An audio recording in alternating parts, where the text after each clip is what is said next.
Good day guys, welcome back to the channel. It's Jamie Blood here to give my thoughts and feelings on the Onana deal, which obviously went through last week.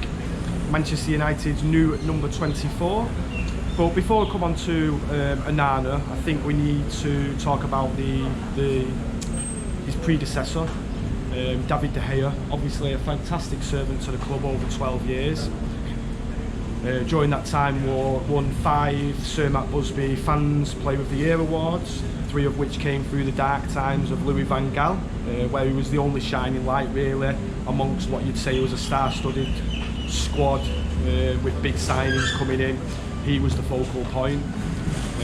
Obviously quite a few trophies to say that we've not won much in present years, so he was the last Premier League winner of Sir Alex Ferguson's tenure. He's won a Europa League, an FA Cup, 2 League Cups, 3 Charity Shields. To some, he's a legend. I think to everybody he's a great for Manchester United. But whatever you think of him, he's a fantastic servant. It's a little bit sour how he left the club. However, Manchester United do have a habit of leaving on bad terms, but he has took it very, very graciously. And from me, and I think from all Manchester United fans, we can only wish him the best of luck. So yeah, thanks for everything, David, and good luck into the future.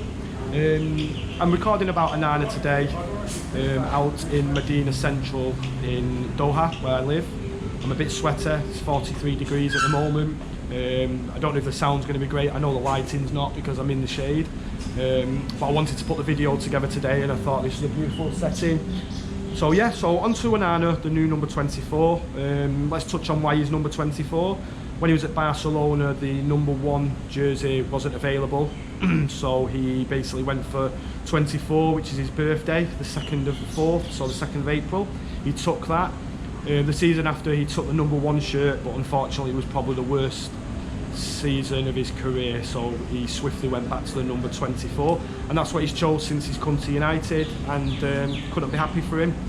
So yeah, he's the 3rd most expensive goalkeeper in history, with Kepa being number 1 at about 20 million more, which is a bit crazy, and Alisson, who is about 10 million more. And Alisson's kind of the person that I want to touch on in comparison to what he brought to Liverpool, and that what we hope as Manchester United fans, Onana will bring to our club. Alisson seemed like the final piece of the puzzle for Klopp. He didn't go out and buy any keeper when he first came in. He waited for the person that was available, and that right person was Alisson. And he came in and transformed them from a top 4 team to then challenging for the title, winning the title, winning Champions Leagues, winning multiple cups, and just generally being a much better squad and team due to him coming in. And that's basically what we hope to see at Manchester United as Onana comes in. And people will know Onana from the Champions League final. We've seen what he did against Manchester City, the no fear in his interviews about Haaland, that no man is scared of another man, just oozing confidence, and that's what you want as a Man United goalkeeper. We always say it in the past that people can be fazed by coming to Manchester United, being the number 1, or number 23 in this case, being the number 9, being the number 7, because there's such a weight that comes through it. Because you look at the past of Schmeichel, Van der Sar, Onana's confidence and just who he is, nobody really sees that as an issue. What we see as an issue is something that actually you'd be quite surprised of the stats from last season. People are a little bit worried about his shot stopping. At point blank range is unbelievable. At long distance is unbelievable also. The mid-range, his stats are fantastic, and it's something that the goalkeeping coaches will work on. However, when you look at his stats compared to, say, David De Gea for last season as his shots saved, he was at 81% of shots saved compared to 71% of David De Gea's, and also he conceded every 90 minutes, whereas David De Gea conceded every 80 minutes. And you're looking at 2 teams that were fairly similar in terms of league positions between Inter and Manchester United, although we did have some hellish games, so we had some freaks. So we're actually probably similar on the shot stop. The other stats and statistics that kind of back up what I've been mentioning about what he's going to bring to United and what I'm going to come on to is His pass completion is over 80%. Now this is something you kind of expect from a centre midfielder. That's 10% more than David De Gea again. And also, when you look at Alisson, he's only 1% behind Alisson, and I'm going to compare him to Alisson and David De Gea for the next few bits. But in terms of passes per game, he's more than Alisson, and of course more than David De Gea. And his passes are actually creating more goal-scoring opportunities. So he gets the ball in behind, he plays the people into space, and he breaks lines a lot more.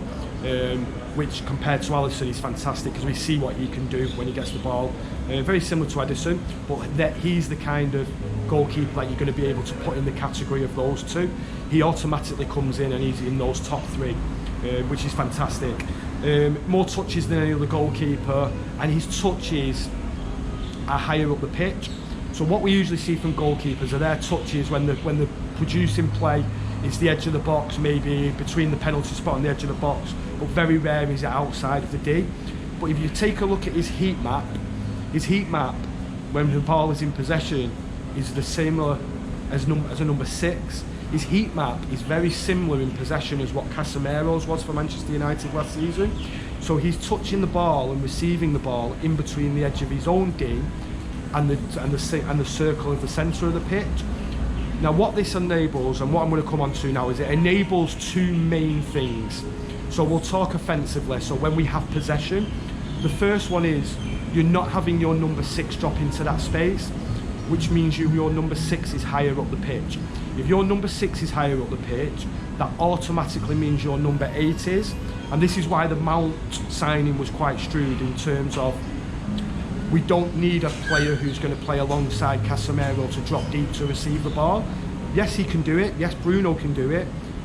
But we're actually going to want them to get the ball between the midfield and the attacking line, not our midfield and our attacking line, their defensive line, not the opposite, which is our defensive line and our midfield line. So you're going to have Casemiro in there taking it on the half turn. You're not going to need a second number 8 who's going to do that. What it also allows is, and it's something very interesting that we've seen in the Arsenal game yesterday, Tom Heaton played 2 balls over the top. One actually led onto the goal, the Sancho goal I think it was, where the ball's gone over the top on the right hand side and he's ran through and scored. That's what it enables you to do, in terms of your players can be higher up the pitch. So the whole lot is going to be higher. His first instinct is going to be, can I get the ball in between, can I get it over the top of their right back, left back, into our higher players, which if it's Rashford, Sancho, Antony, those are the 3 that you're going to try and get turning behind defences. If it's Garnacho, you're going to get somebody dropping deeper to receive the ball and run at players.